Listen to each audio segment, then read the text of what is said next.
question?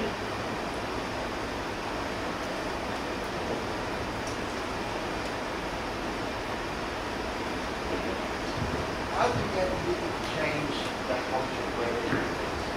I've been here a long time. I understand that there's a lot with people like this. Especially when I'm a postdoc and other departments. Yeah. So, how do you change a culture?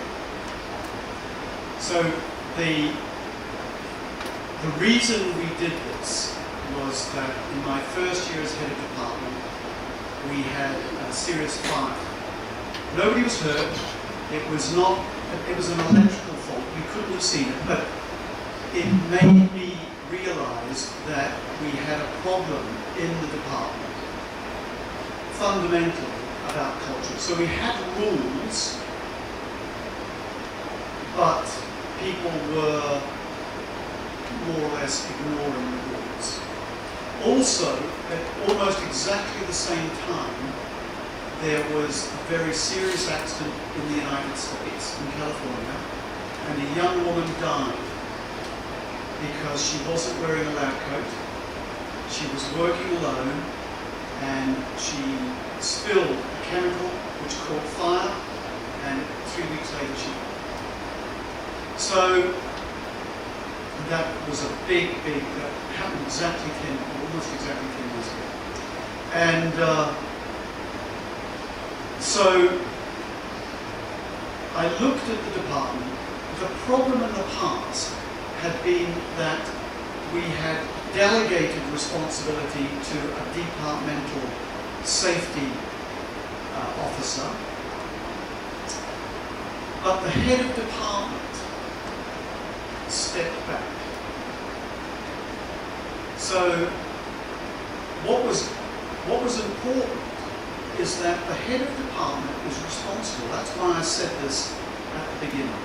The head of department is responsible. So the head of department has to lead any change. If you're in the background, you can't lead from the back, right? You lead from the front. So I worked with my departmental safety officer, the two of us. We were both very visible because the message to my colleagues was the head of department wants this. And if I'm honest, I used the power of being head of department ruthlessly to change it. But my colleagues also believed in why I wanted to do it, which is why I said the why is more important than the what. But people don't like change, and it takes time. I think it took us 2, maybe 3 years to change the culture. And even when you change, you have to keep reinforcing the change. Turya and I were talking earlier. One of the problems in universities is that there is only a small amount of institutional memory because the students change every few years. So the memory goes, and you have to keep reminding them, keep teaching them. But that's our job, and we should be training people to be responsible for their own health and safety when they leave university. So for me, it is fundamentally about leadership. And if you don't have the leadership of a department, of an institution, supporting any change of culture, not just safety, any change of culture, nothing will happen.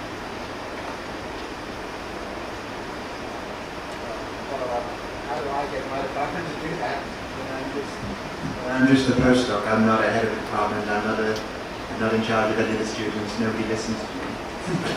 How do I get the head of department to say, okay, I need to change how this is done? Well, you could have an accident, and then we had one 5 years ago in the Faculty of Lighthouse Science. Yeah. I don't know if anyone knows about it because it was kind of hushed up. Yeah, well that's also, you might need to translate this, but the best disinfectant is sunlight. So put a light, shine a light on a problem. Because if you hide it away, nothing will change. I understand why universities do this, but it's a mistake. honesty is always better because then you can learn. Let me give you another interesting parallel here. Look at two different areas. One is medicine and doctors, particularly surgeons. There are lots of accidents that happen in surgery.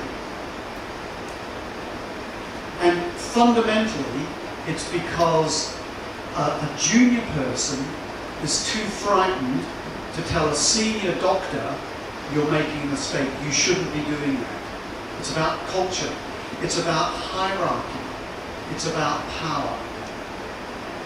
So doctors, for many years, have not accepted the problems that they cause, and they keep making the same mistakes. The other end of that spectrum is the airline industry. If you're a pilot and you make a mistake, a genuine mistake, you have a 2-week time to report it. No repercussions, no punishment. Every time a plane crashes and people are killed, the airline industry learns a lesson and it stops.